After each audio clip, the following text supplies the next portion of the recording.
सभी गुरु प्रेमियों को सादर जय गुरुदेव। आज हम जिस दौर से गुजर रहे हैं उसे देखकर हर इंसान घबराया हुआ है। बीमारियां, लड़ाइयां और कुदरत का कहर। लेकिन क्या आपको मालूम है कि यही अंत है? इस सत्संग में बाबा जय गुरुदेव जी महाराज ने आज से वर्षों पहले एक ऐसी भविष्यवाणी कर दी थी जो आज सच साबित हो रही है। उन्होंने साफ शब्दों में चेतावनी दी थी, तकलीफ अभी देखी कहाँ है, अभी तो बहुत कुछ आगे आने वाला है।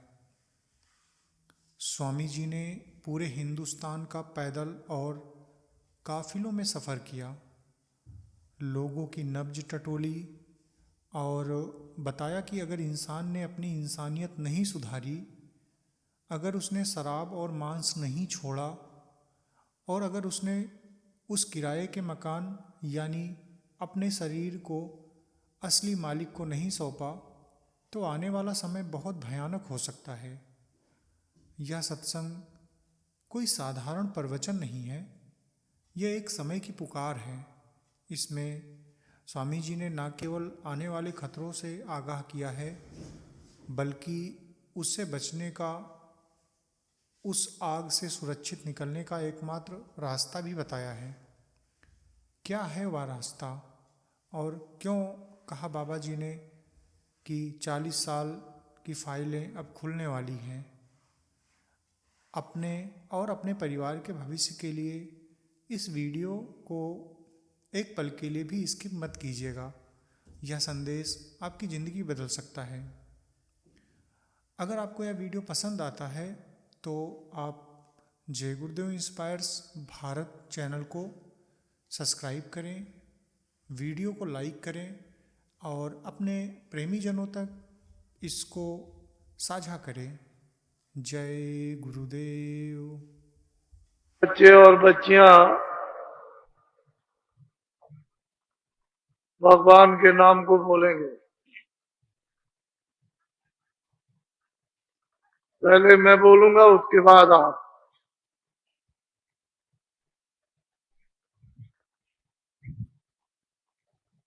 जय गुरुदेव।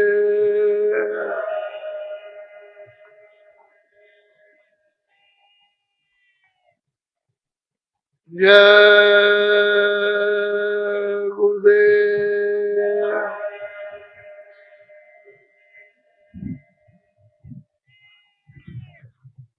जय गुरुदेव।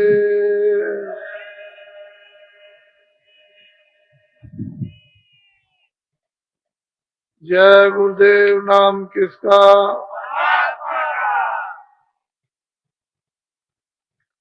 जय गुरुदेव नाम किसका?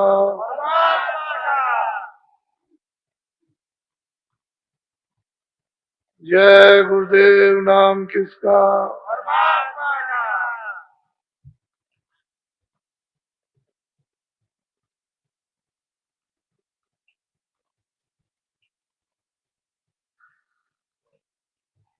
नर नारियों,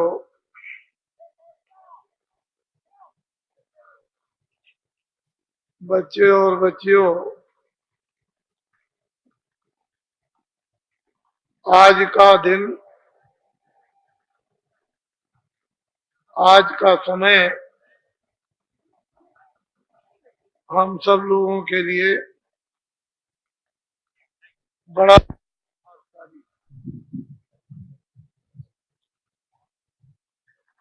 हम सब लोगों के लिए ये खुशकिस्मत ये दिन है।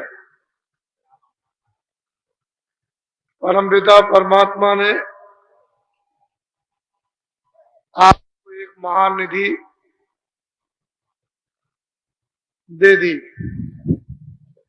और उन्होंने आप पर सबसे महान कृपा कर दी। इससे बड़ी कृपा और कोई भी नहीं होगी।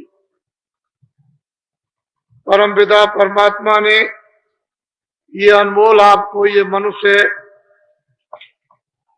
ये शरीर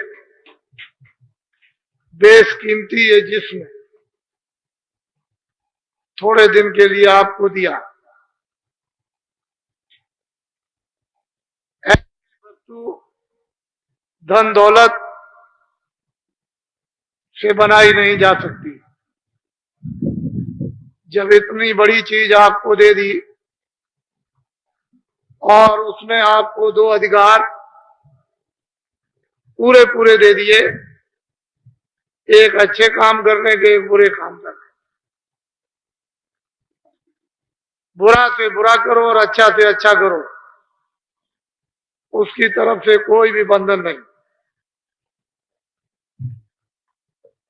कोई रोक टोक नहीं, न हिंदुओं के लिए, न मुसलमानों के लिए, न सिखों के लिए, न ईसाई के लिए, किसी जनमानुष इंसान के लिए कोई भी ममानियत और रोक टोक नहीं है। आंखों से अच्छा देखो या बुरा, कान से अच्छा सुनो या बुरा, वाणी से अच्छा बोलो या बुरा,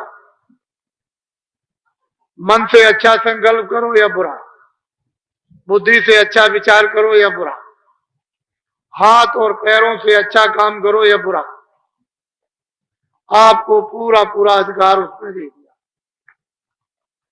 ये अच्छा और ये बुरा। और जो कुछ भी आप सुबह से शाम और शाम से सुबह 40 बरस हो गए हो, 60 बरस हो गए हो, 80 बरस हो गए हो, जो कुछ भी आपने अच्छे और बुरे काम किए वो सब उसके यहाँ लिखे जाए, लिखे गए। न एक अच्छा छूटेगा न एक बुरा छूटेगा। जब उसने अनमोल ये मनुष्य शरीर आपको थोड़े दिन के लिए दे दिया, तो हिंदू मुसलमान और सिखों और ईसाइयों ने कभी अपनी अकल और बुद्धि से ये कभी सोचा है कि ये क्या है? पंच भौतिक शरीर, 5 तत्वों का जल पृथ्वी अग्नि वायु आकाश, और इसमें किसको बैठाया? जीवात्मा को, जिसको मुसलमान कहते हैं रूह, हिंदू कहते हैं जीवात्मा, अंग्रेजी शब्दों में उसको सोल कहते हैं। वो किसका अंश है, किसका जर्रा है, किसका कण है? उस परमपिता परमात्मा। तो आपको उसने बुद्धि भूत भविष्य वर्तमान के लिए कि पहले क्या था, अब क्या और आगे क्या होगा, उसको सोचने के लिए बुद्धि दे दी। तो आपने अपनी बुद्धि से कुछ सोचा कि पीछे क्या था, अब क्या और आगे क्या होगा? कुछ ना पीछे का सोचा, ना आपका सोच रहे और ना आगे का। मैं ये बताना चाहता हूं आपको कि ये जो कुछ भी आपको दिखाई दे रहा है दोनों आंखों से, ये सब माया की छाया है। इसमें माया का नाम और निशान नहीं, सब उसकी छाया है। और आप क्या कहते हो? मेरी। कोई कहता है मेरी। ये जो आप देखते हो कोसों का ये किला हसनापुर का, ये क्या कहते थे? मेरी। ये मेरी, ये मेरी। ये है क्या? माया की छाया। जब तुम्हारी बुद्धि नहीं जगी, बुद्धि में भूत भविष्य वर्तमान का विवेक नहीं आया, तो कहते हो मेरी। वो कहता है मेरी, वो कहता है मेरी। इसमें क्या होगा? काम, क्रोध, लोभ, मोह, अहंकार, ये पांचों भूत प्रवेश हो गए, अकल को और बुद्धि को पागल कर दिया। इसी बीच में जो कीमती से कीमती आपका अनमोल समय था, वो इस युद्धबाजी में खत्म हो गया, इस अज्ञानता में खत्म हो गया। और ये क्या है? किराए का मकान। ये आपको भाड़े पर मकान मिला है, ये पंच भौतिक मनुष्य शरीर जो अनमोल है, जो जिस्म है, ये किराए पर दिया। जब इसका समय पूरा हुआ, मकान मालिक ने अपने फरिश्ते, अपने सिपाहियों को अपना कागज दे करके भेज दिया, जाओ पंडित रामचंद्र का वक्त हो गया और मकान खाली। मोहम्मद नूर का वक्त हो गया, जाओ जल्दी जिस्म खाली कराओ। ना वो पंडित देखेगा, ना वो मोहम्मद मुसलमान देखेगा, ना वो छतरी देखेगा, ना गरीब, ना अमीर, ना पढ़ा लिखा, कुछ नहीं। वो सिपाही दौड़ेंगे, उसके नाम लेकर के दौड़ पड़ेंगे और कहेंगे, उनकी आवाज को किसी को सुनाई नहीं देगा, उसी को सुनाई देगा। आवाज को सुनकर के उसका होश हो जाएगा, होश खत्म, समाप्त हो जाएगा। और वो कागज दिखाएंगे, मालिक का ये हुक्म हो गया, मकान 1 मिनट में खाली कर। आप क्या करोगे?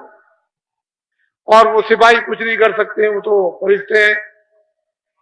मन को, बुद्धि को, चित्त को, प्राणों को, जीवात्मा को, रूह को 1 मिनट भी नहीं लगेगा इस जिस्म से, इस मकान से घसीट कर बाहर। ये जिस्म और मकान जमीन पर जोर से गिर जाएगा। इसको गिरते ही मोहल्ले में, गांव में शोर मच जाएगा और लोग दौड़ पड़ेंगे, क्या हो गया कि वो तो चला। नफरत हो जाएगी, घृणा हो जाएगी, हिंदू कपड़े डालेंगे, मुसलमान भी कपड़े डालेंगे और जल्दी जल्दी जल्दी करो, देर मत करो, और ले चलेंगे। हिंदू तो ले जाएंगे बाहर, लकड़ियों पर रख करके उसको जला के सुहा कर देंगे। मुसलमान ले जाएंगे, गड्ढा खोद के दफना देंगे। ये माया की छाया, बाग बगीचे, मकान, दोस्त मित्र, अंग्रेजी, हिंदी, उर्दू, सोना चांदी, ये बाल और बच्चे और स्त्री और पुरुष, ये सब अंग्रेजी और सब आपकी। इनमें से कोई भी ना आपकी मदद करेगा, न इनमें से कोई चीज सुई की नोक आपके साथ। अब ये बताओ कि किराए का मकान अगर आज रात को खाली करा दिया जाए तो आप कुछ ले जाओगे? बोलो, नहीं ले जाओगे। तो ये बाजार में जो खरीद कर, अपराध खरीद कर, गुनाह खरीद कर, पाप खरीद कर, झूठ खरीद करके, धोखा खरीद कर, बेईमानी खरीद कर, कत्लेआम खरीद करके, डकैती खरीद कर जो ये सिर पर लाद रहे हो, आखिर ये कौन देगा? अरे भाई, ये कौन मुजरा करेगा? इसको अदा कौन करेगा? वो सिपाही निकालेंगे और वहां खड़ा,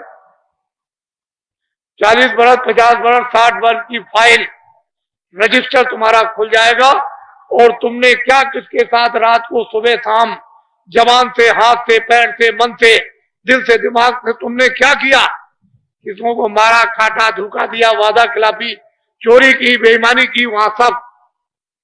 वो कहेगा, ये देखो तुमने 50 साल में ये किया।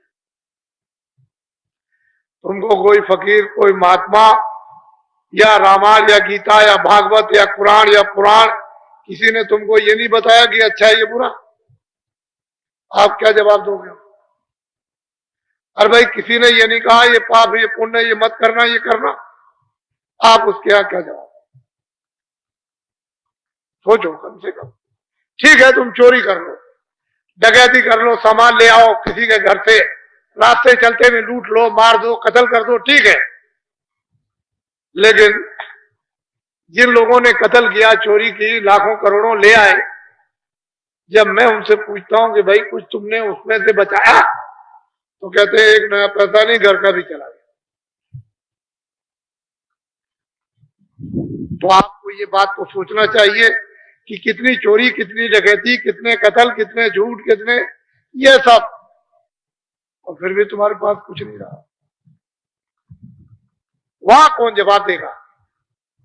फिर वो सिपाही और खड़े रहेंगे जब फैसला मजिस्ट्रेट करेगा कि जाओ उस नाम वाले नरक में, इसको 1 करोड़ बरस के लिए इसको जलाओ।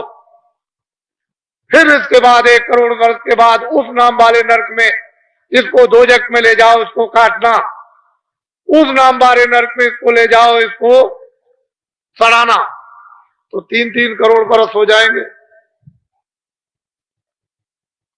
लाखों लाखों मील तक आवाज आ रही है और आएगी। कोई वहां बाल बच्चा, दोस्त मित्र, नौकर, क्या कर, धन और दौलत, ये कोई नहीं। अरे थोड़े दिन के लिए मानो अनमोल सही आपको दिया गया, उसमें ये आफत, ये गुनाह, ये पाप, ये बोझे खरीद खरीद करके सिर पर रखो। अब बाबा जी की बात को बड़े ध्यान से सुनो। बाबा जी आपको साधु बनाने नहीं आए, ना आपका घर बार छुड़ाएंगे, ना साधु बनाएंगे, ना बच्चों से अलग करेंगे, न नौकरी छुड़ाएंगे, न खेती छुड़ाएंगे, न दुकान छुड़ाएंगे, न हिंदू बनाएंगे, न मुसलमान बनाएंगे, न सिख बनाएंगे। तुम जहां जो हो वैसे ही रहो। मतलब की बात उसको समझ, जो तुम भूल गए हो। खेती वाले खेती का काम, खेती करें, दुकान वाले दुकान करें, दफ्तर वाले दफ्तर का काम। कैसे करें? ईमानदारी मेहनत के साथ। शाम को आओ अपने अपने बच्चों की खिदमत और सेवा। ये जो दो आपको काम दिए गए आपके गृहस्थाश्रम में, ये खेती दुकान दफ्तर का काम करना, शाम को बच्चों की सेवा, और आए गए किसी अतिथि की भी मेहमानदारी और सेवा कर देना, सत्कार। ये दो ड्यूटी आप पूरी अपनी निभा दो, पूरी कर दो। जब आपके पास कोई भी काम का समय ना हो, चारपाई पर सोने के लिए जब जाओ, तो हिंदू 15 मिनट मनुष्य मंदिर में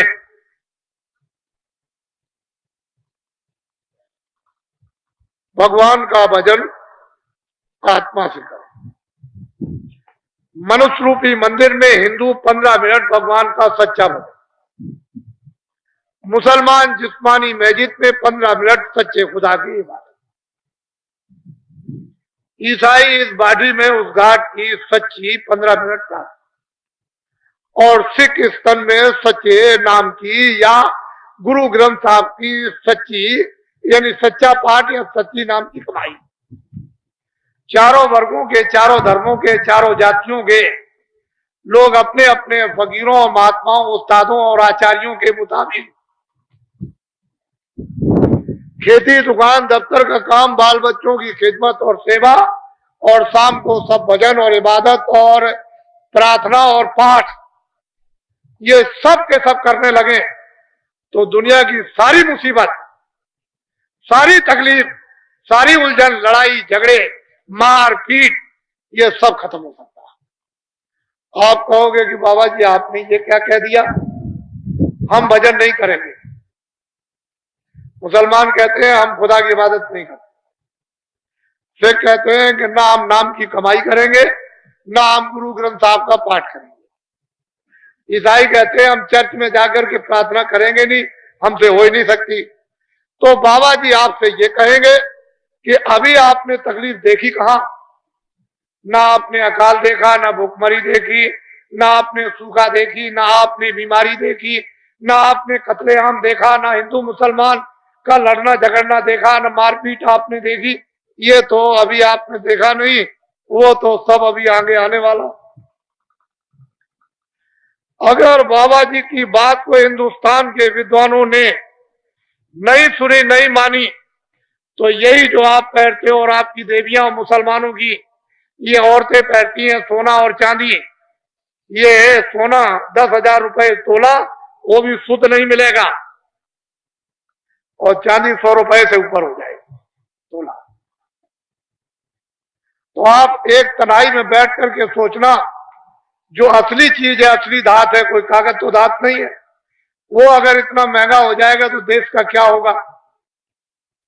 आपको तो नहीं मालूम। इसलिए मैं प्रार्थना करता हूं, मेहनत करता हूं, और आपसे अनुरोध करता हूं कि खेती करो, दुकान करो, दफ्तर के काम करो, ईमानदारी मेहनत के साथ। ईमानदारी मेहनत की जरूरत सब जगह, घर में भी है, पूजा में भी है, समाज में भी है, दफ्तर में भी है, खेती में भी है, कहीं भी जाओ ईमानदारी मेहनत की जरूरत सब जगह पड़ेगी। और ईमानदारी मेहनत नहीं तो 2 मिनट घर नहीं चलेगा, 2 मिनट भी पति और पत्नी नहीं रह सकते। तो जो जिसमें कोई तर्क नहीं, जिसमें कोई संदेह सुबह नहीं, उस बात को आपको जम के पकड़ना है। वो हमारी इंसानियत हो, हमारी मानवता है। ईमानदारी मेहनत, शरीर पोषण, शरीर हिफाजत के, जिस्मानी हिफाजत के लिए वो आप खेती दुकान और दफ्तर का काम ईमानदारी मेहनत से, और बाल बच्चों की राजी खुशी की खिदमत और सेवा, आए गए की मेहमानदारी, सत्कार, ये आप जिस्म से, मनुष्य शरीर से करो, ये मानव धर्म, ये है आपका मानव। इससे आप सत्य बोलोगे, इससे दया रहेगी, इससे प्रेम रहेगी, इससे आदर रहेगा, इससे संस्कार रहेगा। और इसी चीजों से चरित्र रहता है, बुद्धि में विवेक रहता है। काम, क्रोध, रोम, मोह, अहंकार को आप अपने वशीभूत कंट्रोल में वो रख सकते हो और ईमानदारी मेहनत चली गई, तुम खत्म, तुम्हारी समाज खत्म, तुम्हारा धर्म खत्म, तुम्हारी जाति खत्म, इंसानियत खत्म, मानवता खत्म, सारा राष्ट्र खत्म, सब खत्म हो जाए। इसको आप ध्यान में रखें। तो हम दो चीज देना चाहते हैं। जितने हमारे छात्र आए अपनी चीज लेकर जाएंगे, जितने भी हमारे भूमि जोतक खेतिहर काश्तकार आए अपनी चीज लेकर जाएंगे, और जितने भी हमारे व्यापारी व्यापार करते हैं, दुकानदार, उद्योगपति अपनी चीज लेकर के जाए। छोटे और बड़े जितने भी दफ्तरों में कर्मचारी और अधिकारी काम करते हैं अपनी अपनी चीज लेकर के जाए। हम किसी की चीज अपने पास रखना नहीं चाहते, लेकिन पहले हमको असली चीज दे लेने दीजिए, क्योंकि मुझे ये समय मिलेगा नहीं।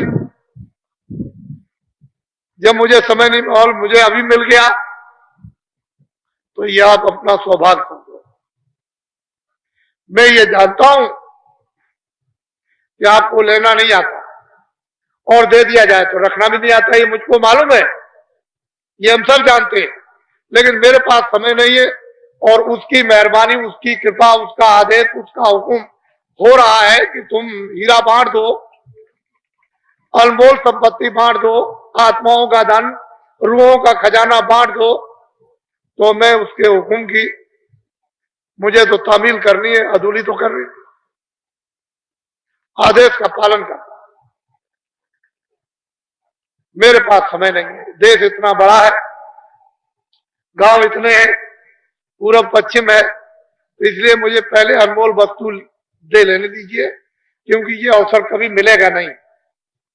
आधी घड़ी, एक घड़ी, आधी घड़ी, आधी में पुनः जरा सा भी, अरे बूंद बूंद भर के तुम एक एक पैसा जोड़ते हो, लखपति और करोड़पति हो जाते हो।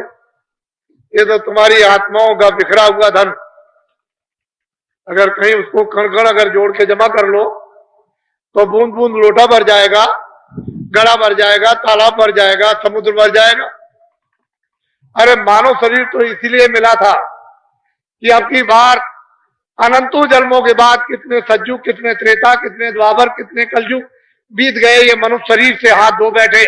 अब की उसकी कृपा और मेहरबानी हो गई तो इस जीवात्मा को जहां से आई वहां पहुंचा दिया जाए। तो आपने तो इसके लिए कुछ सोचा नहीं और इसमें लगे पड़े हो जो तुम्हारी नहीं है। ये भी तुम्हारा नहीं और ये भी तुम्हारी नहीं, लेकिन इसके लिए कहा कि इसकी हिफाजत करना, इसकी मलहम पट्टी करना, देख रेख करना, इसमें जो जीवात्मा बैठी है इसकी रक्षा करके उसको जगा लेना और जहां से आई पहुंचा देना। तो अब वो भी काम नहीं किया और इसका भी, इसको भी तोड़ फोड़ दिया। जब उसने इसको दिया था तो शुद्ध, साफ, पाक, निर्मल, न मन गंदा, न बुद्धि गंदी, न चित्त गंदा, न इंद्रिया गंदी, न दिल न गंदा, न दिमाग गंदा, न आत्मा गंदी, न रूह गंदी, पाक साफ। जब वो आप अधिकार दे दिया तो आपने गंदा कर दिया। अब जब मांगेगा तो पूछेगा हमने तो तुमको साफ दिया था, तो ये गंदा क्यों तुमने किया? यही तो तुम्हारे ऊपर जिम्मेदारी, क्योंकि उसने अपने हाथ में कुछ नहीं रखा।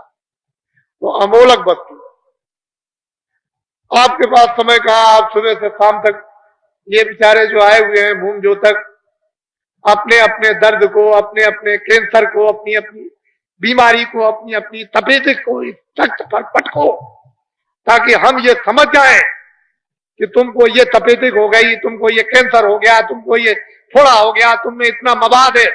इसको जब पटकोगे इस मंच के ऊपर में तो हमने दवा बना ली, फट दवा निकालेंगे और तुमको दे देंगे, लो ये खा। हमने ये सब दवा बना करके रख ली। अब अगर हम ऐसे जबरदस्ती खिला दें बिना बताए तो आप मुंह बंद करने लगोगे, आप में भाव नहीं रहेगा, क्योंकि तुम ये सोचोगे कि बाबा जी दवा खिला रहे तो कोई जहर तो नहीं दे रहे। लेकिन जब तुम में भाव बन जाएगा कि अरे भाई हमें तो कैंसर हो गया, फोड़ा हो गया और ये बीमारी हो गई, ये हो गया वो, और ये तुम अब ठीक हो जाओगे तो मुंह खोल दोगे, मुझे डालने में सहूलियत और तुमको अंदर ले जाने में सहूलियत, दोनों तरफ से आसानी हो जाएगी। तो तुम पटको, अपनी अपनी तकलीफों को, दर्दों को बाहर निकाल दो, रखने की अब जरूरत नहीं। क्यों कि तुम बाहर फेंकने वाले बन जाओ और दूसरा लेने वाला बन जाए, इतनी तो बात है। तो अनमोल चीज पहले आप ले लीजिए, ये अवसर नहीं मिलेगा। इतनी मैं आपसे प्रार्थना और अपील करूंगा कि आप लोग सबके सब शाकाहारी हो जाओ। जितने अनाज दिन में 100 बार खाओ, जितनी सब्जियां दिन में 100 बार खाओ, सूखे और गीले फल दिन में 100 बार खाओ, और हजम कर सकते हो तो दिन में 100 गिलास दूध के पियो, और भी हजम कर सकते हो तो 1 किलो घी तुम खाओ। तुमको अगर मना करे तब तुम कहो कि बाबा जी ये आपने क्या किया, ये क्यों मना कर दिया, लेकिन शाकाहारी जीवन बनाओ। और एक प्रार्थना और मिन्नत ये है, इसको अपील समझो, प्रार्थना समझो, मिन्नत समझो, आरजू समझो। एक हमारी आपसे ये प्रार्थना है कि आप लोग शराब पीना छोड़ दो। जो कोई भी शराब पिएगा, हिंदू हो, मुसलमान हो, सिख हो, ईसाई हो, छोटा हो, बड़ा हो, अमीर हो, गरीब हो, कोई हो, जो कोई भी शराब पिएगा उसके घर बच्चे बर्बाद, उसका घर बर्बाद, उसकी स्त्री बर्बाद, उसका धन बर्बाद। जो कोई भी शराब पिएगा वो बच्चों को मारेगा, स्त्री को मारेगा, माँ बाप को मारेगा, भाइयों को मारेगा, अड़ोस पड़ोस को, और गाली गलौज दे। जो कोई भी शराब पिएगा झूठ बोलेगा, धोखा देगा, बेईमानी करेगा और वादा खिलाफी करेगा। जो कोई भी शराब पिएगा वो चोरी करेगा और डकैती करेगा और कत्ल करेगा और कत्ल करेगा। आपके पड़ोस में कोई भी शराब पीता हो, अगर उसके बच्चे और स्त्री दुखी ना होते हो तो मुझे सुख में रहते हो तो मुझे बता दीजिए। आपसे मेरी प्रार्थना है, इसको छोड़ दो। ये आपके न हित में है, न शरीर के हित में, न परिवार के हित में, न बच्चों के हित में है, न आत्मा के हित में, न लोक के हित में, न आपकी कीर्ति के हित में, न परलोक के हित में, किसी तरह का आपके हित में है ही नहीं। इसको आप छोड़ दीजिए। ये मेरी अपील है, मैं कोई जो जुल्म जोड़ तो कर नहीं सकता, क्योंकि मुझे भी कहने का अधिकार है, ये बुरा ही अच्छा। आपको अधिकार है उसको मानना न मानना, तो मैं इतनी अपील तो कर ही सकता हूं, प्रार्थना तो कर ही सकता हूं।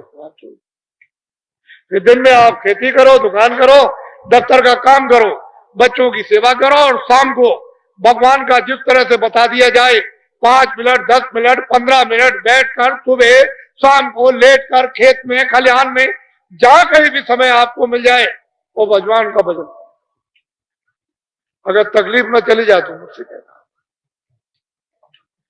लेकिन कहोगे कि मैं ये काम नहीं करूंगा तो शास्त्रों का निचोड़, धर्म पुस्तकों का निचोड़, मजहब किताबों का निचोड़, कि जीवन के कष्ट, कलेश, दुख, शोक, संताप, लड़ाई झगड़ा बिना हरि भजन के नहीं जाती, हो जा नहीं सकती। और ये कहो कि खाली पेट भरने के लिए चिल्ला रहे हो, तो तुमसे अच्छे जानवर हैं, तुमसे अच्छे पंछी हैं, उनकी किस्मत में, उनकी प्रारब्ध में वो भोजन रखा हुआ है जो उड़कर जाते हैं और पेड़ों पर बैठकर, मैदान में बैठ करके चर लेते हैं और पेट भर लेते हैं। और तुमको ये पंचभौतिक मनुष्य शरीर दिया और बुद्धि दी है, और तुमने अपनी प्रारब्ध को ठोकर मार दी, किस्मत को खो दिया। तुमने भगवान पर, खुदा पर यकीन, विश्वास किया ही नहीं कि मेरी प्रारब्ध में सब कुछ रखा है, मेरी स्वस्थ पर मुझको मिलेगा इस शरीर की रक्षा के लिए, तो उसको तो आपने प्रारब्ध को गड्ढे में डाल दिया। नया काम कोई करते नहीं हो, प्रारब्ध तो ठोकर लगा रहे हो, गड्ढे में डाल दिया। अब रोते और चिल्लाते हो, तो तुम ये समझो कि भगवान ने हमको जो प्रारब्ध दी है वो देगा, शरीर की रक्षा के लिए खाना भी देगा, पानी भी देगा, कपड़े भी देगा, सब कुछ देगा। अब आप कोई नया काम अच्छा करना, जो किया है तुमने बुरा उसको अब छोड़ो। थोड़ा समय बचा है, ये भी हाथ से जाने वाला, और ये लौट के फिर आपको मिलेगा नहीं। मनुष्य शरीर मिलेंगे जो इस गांव से चले गए, वो कभी भी इस गांव में आए नहीं कि मैं आ गया। तुम रोज देखते हो कि बच्चा जब घर में पैदा होता है तो आज तक राजा के यहाँ, धनी मानी के यहाँ और किसी भी काश्तकार के यहाँ बच्चा हंसता हुआ तो कभी पैदा हुआ नहीं।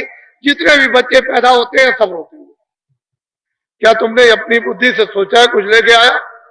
कुछ जाति लेकर आया, कुछ भाषा लेकर आया, कुछ पहचान लेकर आया, कुछ सुनना लेकर आया, कुछ समझना? खा रो रहा, चिल्ला रहा। काहे में चिल्लाता है? दर्द, पीड़ा में चिल्लाता। तुम बड़े नादान और पागल निकल गए कि संसार को समझने की, जड़ चीजों के समझने की तुमको बुद्धि दे दी और फिर चिल्लाने लगे मेरी। वो ऐसा मतलब नादान है कि जाते वक्त में एक मारेगा पीछे से ठोकर, तुम गिर जाओ। पहचान भी रखवा लेगा, सुनना भी रखवा लेगा, बोलना भी रखवा लेगा, समझना भी रखवा लेगा और नंगा कर देगा। ये भी वक्त उतरवा लेगा, बिल्कुल खाली। तुम ये बात तुम्हारे घर घर, गांव गांव में घटना होती है। अगर इसी से तुम बुद्धि को जगा लो तो और शिक्षा लेने की जरूरत आपको है ही नहीं। ये शिक्षा अगर गांव गांव में माँ बाप को मिलती रहती है, बुजुर्गों की, तो आज सब लोगों को बोध रहता। ये सब घटनाएं क्यों आपके सामने उपस्थित होती। तो अनमोल चीज ले लीजिए, मैं ज्यादा समय नहीं लगाऊंगा, मुझे तो बहुत कुछ कहना है। ये है दीक्षा।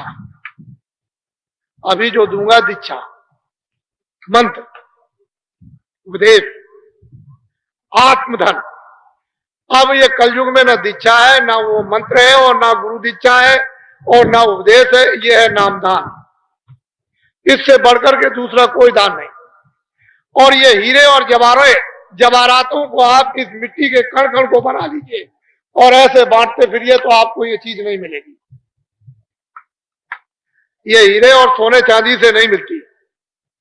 जब उसकी कृपा और दया मेहरबानी हो जाएगी उन फकीरों पर, महान आत्माओं पर, और वो आदेश जब दे देंगे कि बरसात कर दो, तब आत्मधन की वर्षा होती है। इसके पहले तो आप इस अवसर को तो चूकिए नहीं, क्योंकि ये चीज मिलने वाली नहीं है।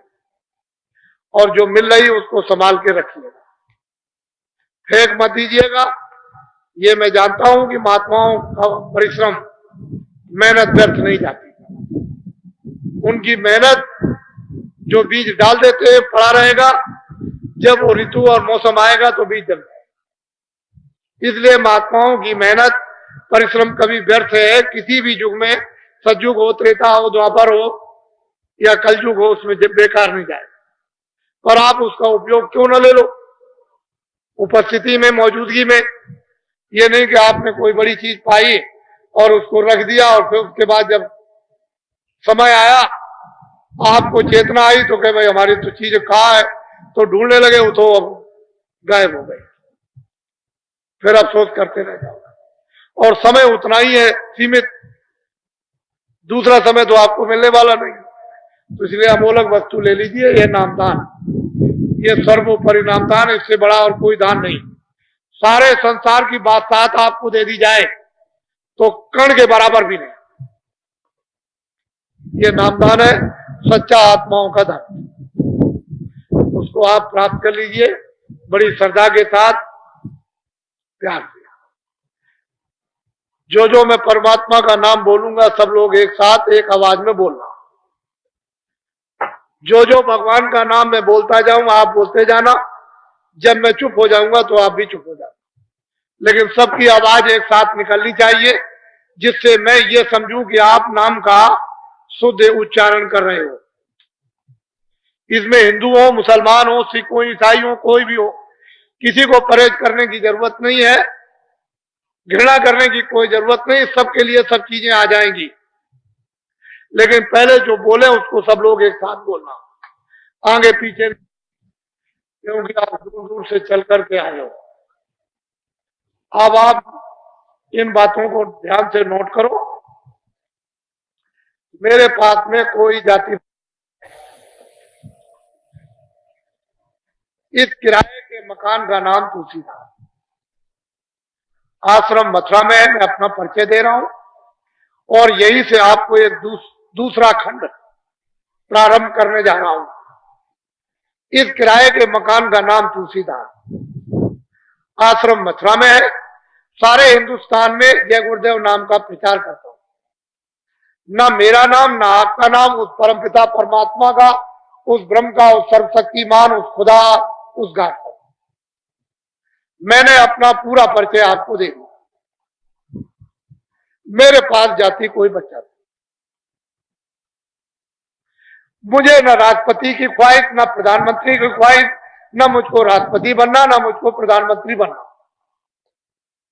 ये सब चीजें लिखने की हैं।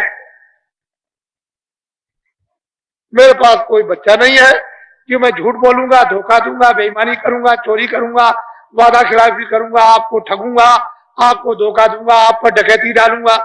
मेरे पास कोई बच्चा नहीं। मैं फकत बैठा हुआ हूं।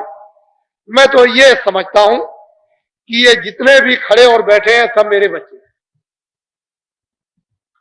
आत्म दृष्टि से, ज्ञान दृष्टि से तो आप मेरे सब बच्चे हो। व्यवहारिक दृष्टि से आप अपने माँ बाप के बच्चे हो। व्यवहारिक दृष्टि से तो मुझे आप अपना दोस्त बना लो, तुम मेरे दोस्त बन जाओ, लेकिन ज्ञान दृष्टि से तो तुम बच्चे हो। मैं आपको अपना बच्चा समझता हूं। अब यहां से मैं शुरुआत करता हूं। मैं उस जमाने का आदमी हूं जब अंग्रेजों का राज। मैंने अंग्रेजों के राज को, उनके अधिकारियों को, कर्मचारियों को, उनकी व्यवस्थाओं को, उनके न्यायालयों को होश में देखा, बेहोशी में नहीं। उनके राज में 1 रुपए चांदी का 60 किलो गुड़, 60 किलो चना, 60 किलो चावल बाजार में बिकता था। मेरे पूरे होश में 6 पैसा तोला चांदी बिकती थी। मेरे पूरे होश में अच्छी तरह से 12 रुपए प्योर शुद्ध सोना 1 तोला मिलता था। क्षमा कीजिएगा, न मैंने इतने कत्ल देखे, न इतनी डकैतियां देखी, न इतनी चोरियां देखी, न इस तरह के न्यायालय देखे, न इस तरह के अस्पताल, न ऐसी दवाओं की फैक्ट्रियां देखी, न ऐसे डॉक्टर, न झूठे मुकदमे और न झूठी गवाहियां। बड़े सीधे साधे सच्चे लोग गांव में रहते थे। और कोई घटना अकस्मात गांव में हो गई किसी से, चाहे ब्राह्मण हो, चाहे क्षत्रिय हो, चाहे छोटा हो, कोई किसी तरह का हो, फौरन शाम को पंचायत बैठ गई बुजुर्गों की, और तुरंत बिना कचहरी, बिना न्यायालय के, बिना पैसे और बिना स्टाम्प के फौरन बैठ करके और बात फौरन पता चल गई कि किसका इसमें कसूर है, किसका नहीं। मालूम हो गया बेटा तुमने ये बुरा काम किया। ये लो 5 रुपए, अगर ज्यादा कोई जुल्म हुआ तो 5 रुपए प्रसाद जाओ, कन्याओं को खिलाओ, नहीं 8 आने का। ज्यादा कसूर हुआ तो 1 महीने का हुक्का बन, और ज्यादा अगर गलती हो गई तो साल भर का हुक्का बन। फौरन कहा कि मैं पैर छूता हूं, इन सब के पैर छुओ और माफी मांगो। माफी मांगी, पैर छुए, आइंदा नहीं। फैसला हो गया। सब में मोहब्बत, सब में प्यार, मिलजुल करके रहते थे। चाहे कोई भी गांव की घटना हो, ब्याह की हो, शादी की हो, मरी की हो, सब लोग उसके दरवाजे पर। 30 त्योहार में सब मैंने जमाना होश में देखा और 30 साल सत्याग्रह देखा। 30 साल पूरा सत्याग्रह देखा, स्पीचें सुनी, व्याख्यान सुने, लेक्चर सुने। ये बताया गया कि अंग्रेज हैं, ये जमींदार हैं, ये राजे हैं, ये बड़े दुराचारी हैं, बड़े अत्याचारी हैं और बड़े ये, और इस तरह से ये सब हमने सुना। 30 साल सत्याग्रह, और उसके बाद 48 में आजादी भारत को मिल गई। तो उस आजादी में न रेडियो का योगदान, न अखबारों का। ये जो भूम दो तक बैठे हुए सब योगदान इन्हीं का। हमने पूरा जमाना देखा, और ये योगदान न अखबार न रेडियो, ये भूम जो 48 में आजादी मिल गई, कचहरी मिल गई, अधिकारी मिल गए, फौज मिल गई, खजाना मिल गया, ये मिल गया, कागज पत्र मिल गए, छात्र मिल गए, काश्तकार मिल गए, दुकानदार मिल गए, फैक्ट्रियां मिल गई, सारा सामान आपको मिल गया। अब मैं आप सबसे पूछना चाहता हूं कि ये सब सामान मिल गया, और आप क्या लेक्चरों में कहते थे, देश मेरा है, भूमि मेरी है, हम सबको निकाल देंगे, आजाद हो जाएंगे और ये करेंगे, सब मेरा है, ये रामायण मेरी है और गीता मेरी। ये सब बड़े बड़े लंबे चौड़े भाषण सुने, हम भी देख के सुनते रहे। ये सब 48 में आजादी मिल गई, तो मैं आपसे ये पूछना चाहता हूं कि अब आप ये काम क्यों करते हैं? बच्चों को मारना, छात्रों को मारना, स्कूल जला देना, कारखाने जला देना, दुकानदारों को मार डालना, दफ्तर जला देना, कर्मचारी अधिकारी मारना, इनको मारना, काश्तकारों को मारना, मजदूरों को मारना, रेल को जला देना, बसों को जला देना, इनको जला देना, उनको जला देना और अनाज को जला देना। अब आप ये काम क्यों करते? मैं आपसे पूछता हूं। इससे ये पता चलता है कि आपका देश में आपके कारखाने नहीं है, आपके दफ्तर नहीं है, आपके छात्र नहीं है, आपके स्कूल नहीं है, आप मतलब ये रामायण नहीं, न गीता नहीं है, आपके ये काश्तकार नहीं है। इससे तो ये मालूम होता है कि आपके कुछ है ही नहीं। अब आपने ये काम क्यों किया? मुझे ये बताइए। 40 सालों को मुझे देखते देखते हो गए।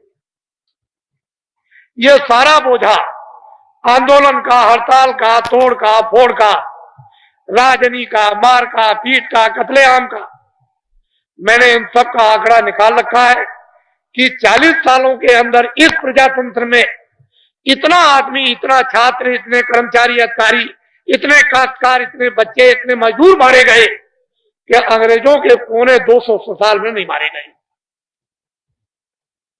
यह आपने काम क्यों किया? अब देश आपका हो गया, फौज आपकी हो गई, खजाना आपका हो गया, कारखाने आपके हो गए, खेती आपकी हो गई, ये सब चीजें आपकी, बच्चे आपके हो गए, स्कूल आपकी। आप ये काम क्यों करते कराते हो? मैं सोचते सोचते जब मैं ये उपदेश कर रहा था कि भजन करो, भजन करो, आत्मा का कल्याण करो, भजन करो, अच्छे आदमी बनो, अच्छे इंसान बन जाओ, तुम मेहनत करो, मतलब ईमानदार रहो, तो ये चिल्लाते हैं कि मुझसे नहीं, मैं भजन नहीं करता। क्यों नहीं कर सकते? क्या झूठे मुकदमे 20 चल रहे हैं, हमारा घर लुट गया, हमारी खेती चली गई, हमारे बच्चे मार दिए गए, हमारा कारखाना जला दिया, हमारे दफ्तर को तोड़ दिया, हमारी स्त्री मारी गई, बच्चा मारा गया, हमारा पति मार दिया गया, हमसे भजन नहीं होगा। अब ये सब चिल्लाते चिल्लाते चिल्लाते मैंने सोचा कि शायद उत्तरी प्रदेश में घटना होती हो, तो बाबा जी ने सर्वे को करने के लिए 4 फरवरी सन 86 को एक काफिले की घोषणा की कि एक काफिला निकलेगा सर्वे करने के लिए, वो 12 प्रांतों में जाएगा। उसकी घोषणा हुई 12 प्रांत और 90 दिन चलेगा। 90 उसके पड़ाव पड़ेंगे, 90 दिन होंगे, 10,000 किलोमीटर की यात्रा होगी। आप लोग जल्दी से तैयार हो जाओ। 4 फरवरी को ये मथुरा से चला 86 में, और ये मथुरा से चला, पूरब में इधर गया, फिर बिहार गया, फिर बंगाल गया, फिर आसाम गया, कुछ हिस्सा मेघालय, कुछ हिस्सा नागालैंड, फिर ये आपके उड़ीसा गया, और फिर मध्य प्रदेश गया, महाराष्ट्र गया, और गुजरात गया, और राजस्थान गया, और हरियाणा। 4 मई को मथुरा में वापस आ गया, 90 दिन पूरे। मेरे साथ 675 आदमी थे। फिर मुझे एक आदेश हुआ कि अभी पूरा सर्वे नहीं हुआ है, एक दूसरा काफिला और निकाल दो। तो दूसरे काफिले की एक घोषणा हुई कि वो 26/12/87 को 26/12/86 को चलेगा, 26/12/86 को चलेगा। और वो उस काफिले की तैयारी हुई और 26/12/86 को मथुरा से चला। उसका पड़ाव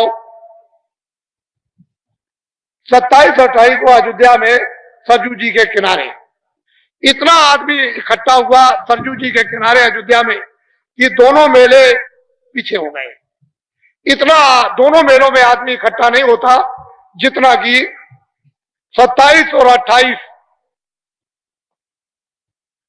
दिसंबर 86 को आदमी इकट्ठा हुआ और वहीं से ये मेरे साथ में चला। तो ये 29 को बहराइच, फिर लखीमपुर, पीलीभीत, फिर बरेली, फिर उसके बाद मुरादाबाद, हापुड़, मुजफ्फरनगर, सहारनपुर, फिर ये सीधा हरियाणा में 7 पड़ाव करता हुआ गंगानगर के पार से रावतसर, सरदार शहर, सुजानगढ़ और सीकर और जयपुर और टोंक, उसके बाद बूंदी, बूंदी के बाद झालावाड़ और उसके बाद मध्य प्रदेश में आगर, देवास, देवास से चला धार, धार से फिर ये चला गुजरात में संतरामपुर और वो गुजरात में होते हुए अहमदाबाद के बगल से और बीच बड़ौदा शहर में मेरे साथ 50,000 आदमी से ऊपर थे।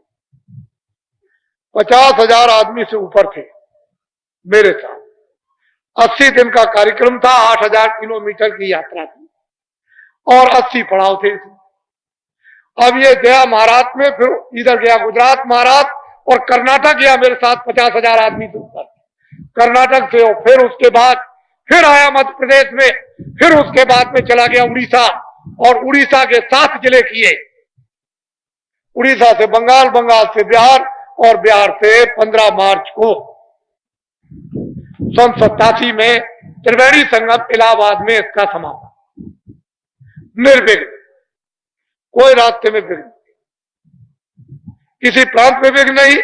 और सड़कों पर मैं लाखों आदमी लेकर के चल सकता था, लेकिन मैंने ये सोचा कि व्यवस्था में बाधा पहुंच जाएगी। हमारे कर्मचारी, चलने वाले, यातायात के हमारे काश्तकार और जितने भी और लोग हैं वो व्यवस्थित ढंग से नहीं रह सकेंगे, अव्यवस्था हो जाएगी।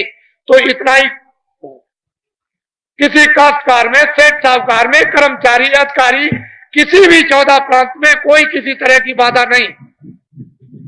मैं ये दिखाना चाहता था कि अनुशासन नाम क्या था। और ये 14 प्रांत में घूम करके ये सीधा उस विशालता के साथ संपन्न हुआ कि कुंभ में इतना आदमी नहीं आएगा। इतना आदमी ये 15 मार्च को इलाहाबाद संगम पर सन 87 में उपस्थित था। ये समाचार रेडियो अखबारों पर नहीं। आपको ये जानना चाहिए कि परिवर्तन रेडियो अखबारों से नहीं होगा। बाबा जी ने ये सब सर्वे कर लिया और सब सर्वे करने के बाद कर्मचारी अधिकारियों को क्या तकलीफ है, काश्तकारों को क्या तकलीफ, छात्रों को क्या तकलीफ, मजदूरों को क्या तकलीफ, सेठ साहूकारों को क्या तकलीफ है, ये सब सर्वे करने के बाद इनकी एक दवा बनाई। दवा तैयार की गई और फिर उसके दरबार में दवा तैयार कर ली, उपस्थित कर दी गई कि जो आपने आदेश जितना दिया था उसकी पाबंदी की गई, पालन किया गया। अब जो आगे आदेश दें तो मैंने इनको किसी को नहीं बताया। एक घोषणा हो गई कि बहराइच जिले में तहसील केसरगंज, गांव देवलखा 10 सितंबर को एक कार्यक्रम विशाल होगा। किसी को बताया कुछ नहीं, इन सब लोगों को अंधेरे में रखा। और जब पहुंच गया तो वहां झंडा भी बना हुआ और ये सब तैयारी बिल्कुल विधिवत, विधि विधान के साथ, पूजन के साथ, वेद मंत्रों के साथ वहां पर भूम ज्योतक हितैषी काश्तकार संगठन की एक आधारशिला बहुत विशाल जनसमूह के साथ ये प्रचार हिंदू मुसलमानों में कराया गया कि कोई हिंदू आ जाएगा, कोई मुसलमान तो कत्लेआम हो जाएगा, इसलिए बाबा जी के पास कोई मत पहुंचना। 1-2 दिन तक तो मुसलमान, उनकी औरतें एक दिन डरी, लेकिन कुछ आई, मुसलमान बहुत आई। दूसरे दिन तो उनका सारा बहन दूर हो गया। और मैं आपको क्या बताऊं कि दाढ़ी रखने वाले मुसलमान बड़े बड़े पंखे लेकर और हिंदुओं को इस तरह से पंखा हवा कर रहे, उस महफिल में हवा कर रहे। भूम ज्योतक हितैषी काश्तकार संगठन की आधारशिला रख दी गई और उस आधारशिला के बाद जो भूमि ज्योतक हितैषी काश्तकार संगठन का जो काम जो चालू हुआ है वो 5 और 6 यानी 7 नवंबर को इसी 87 में चालू हो गया। और इतने बड़े जन समुदाय के साथ में यह कार्यक्रम उस मैदान में हुआ जो शायद कोई आदमी सोच भी नहीं सकता। लोगों ने ट्रेनें रोकना बंद कर दिया कि अगर ट्रेन रोक देंगे यहां पर बालामऊ में तो आदमी इधर से पैसेंजर से या ऊपर जाएगा तो ट्रेन जो शाहजहांपुर से सीधी लखनऊ खड़ेगी और लखनऊ की खड़ी चली हुई शाहजहांपुर खड़ी की, वहां ट्रेनें ही खड़ी नहीं की। लोगों ने सोचा कि भीड़ ना हो, तुम ट्रेन बंद कर दो, बस बंद कर दो, लेकिन जिसका निशाना लग गया है वो वहां पर निश्चित पहुंचेगा। वो रुकने वाला नहीं है कोई, उसको कुछ करो। ये भूमि ज्योतक हितैषी काश्तकार संगठन, मैं इनके बारे में 2 वर्षों से चिल्ला रहा था कि मैंने इनकी बीमारी को पकड़ लिया, इनके दर्द को समझ लिया है और वो इतना दर्द है कि 2 अरब की आबादी आज भारत की है। इस आबादी में 1 अरब 60 करोड़ तो काश्तकार भूमि ज्योतक, सारा दारो मदार इन्हीं के ऊपर है। चाहे टैक्स बढ़ जाए, चाहे महंगाई हो जाए, चाहे अकाल पड़ जाए, चाहे सूखा पड़ जाए, चाहे ये हो जाए, चाहे वो हो जाए, चाहे वो इनकी संपत्ति को हड़प कर ले, लूट ले, विदेशों में ले जाए, कुछ भी करे, लेकिन सारा का सारा दारो मदार और सारी मेहनत करके देनदार ये भूमि ज्योतक हितैषी काश्तकार 1 अरब 60 करोड़ इनको देना है। चाहे जितने आंदोलन करो, चाहे जितनी हड़ताल करो, चाहे तोड़फोड़ करो, चाहे कारखाने जला दो, चाहे सड़कें तोड़ दो, चाहे पुलों को तोड़ दो, सारा नुकसान इन भूमि ज्योतकों को देना पड़ेगा। 1 नया पैसा कोई भी नहीं देगा। जब बाबा जी ने ये सब कुछ जान लिया, सब कुछ समझ लिया, तो अब आप क्यों चिल्ला रहे हो? अभी तो मैंने सिर्फ जरा सा पीछे वाले कपड़े को पकड़ा है, इतने ही में आप घबराने लगे। भूमि ज्योतक हितैषी काश्तकारों का अभी कपड़ा पकड़ा और जरा सा पीछे से ऐसा झटका लगाया कि जरा मेरी तरफ देखो, तो इतने ही में तुम चिल्लाने लगे। इतने ही में स्वार्थी लोग क्योंकि आवाज आने लगी।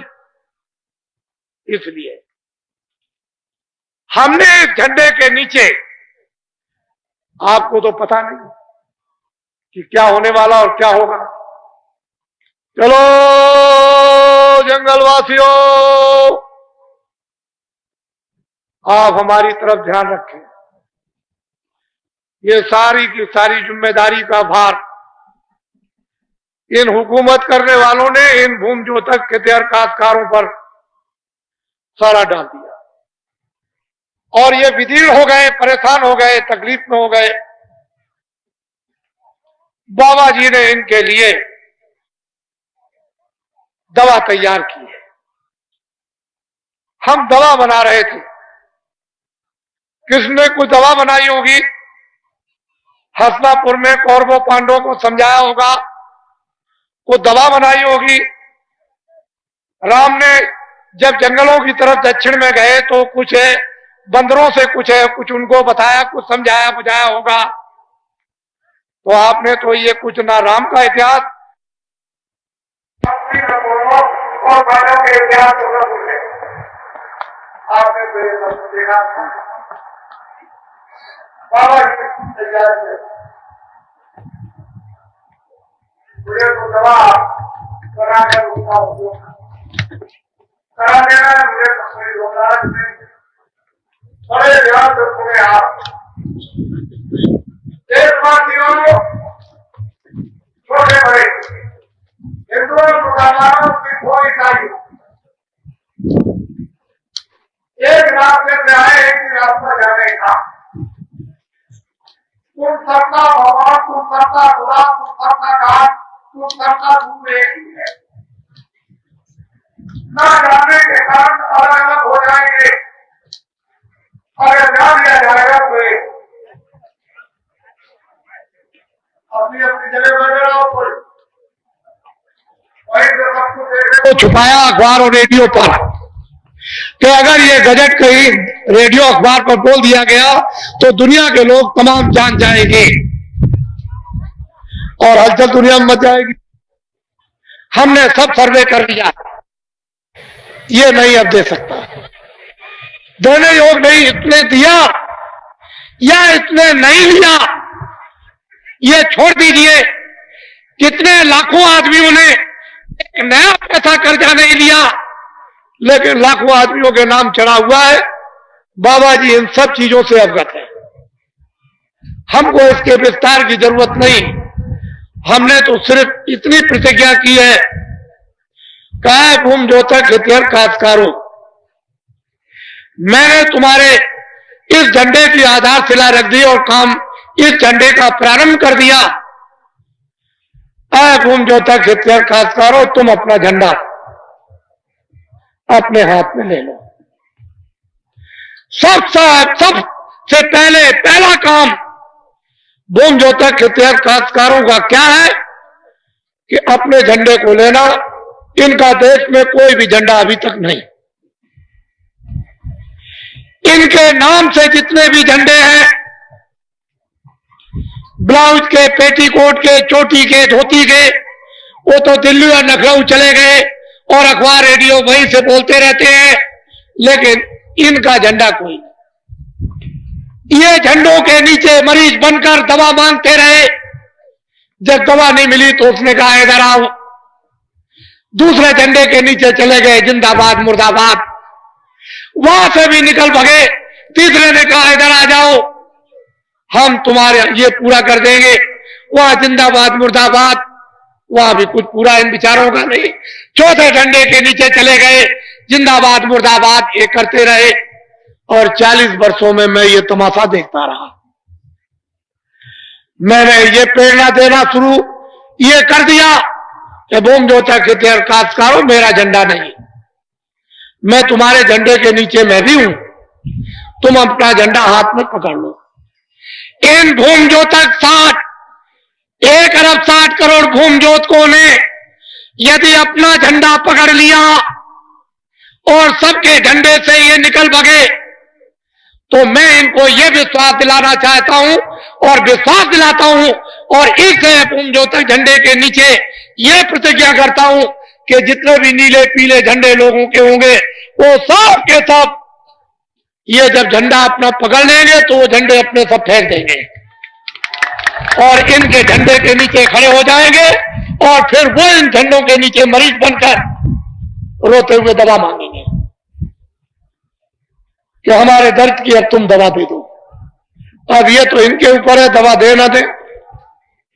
इसलिए भूम ज्योतक हितैषी काश्तकारों, तुम्हारा देश में इस तरह का संगठन बनने जा रहा कि तुमको न किसी कचहरी में जाना, न तुमको कोई सत्याग्रह करना, न किसी की रैलियों में जाना, न तुमको कोई मांग मांगनी किसी भी प्रकार की।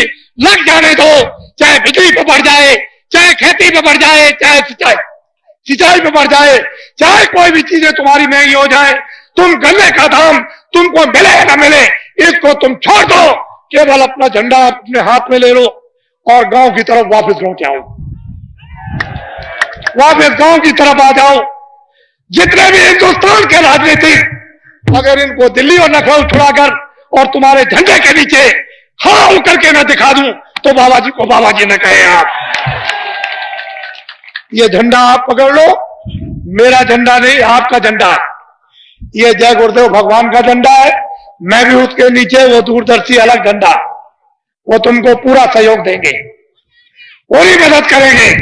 भूम ज्योतक हितैषी काश्तकार संगठन के बनाने में देश को दिल्ली के लखनऊ के नेताओं ने, देश के शासकों ने यहां छोड़ दिया। 30 सालों का संपूर्ण भूम ज्योतक हितैषी काश्तकारों का कर्जा, ट्रैक्टर का, ट्यूबवेल का, इंजन का, नाली का, मेड़ का, भैंस का, घोड़े का, गधे का, बकरी का, हलों का, यंत्रों का, खादों का, बीजों का, दवाओं का, गोबर गैसों का, छोटा मोटा और कोई कर्जा जितना भी भूम ज्योतकों पर सरकारी 40 सालों का कर्जा लदा हुआ होगा, उसके लिए प्रतिज्ञा की है कि मैं ब्याज के सब का सब माफ करवा दिया जाएगा।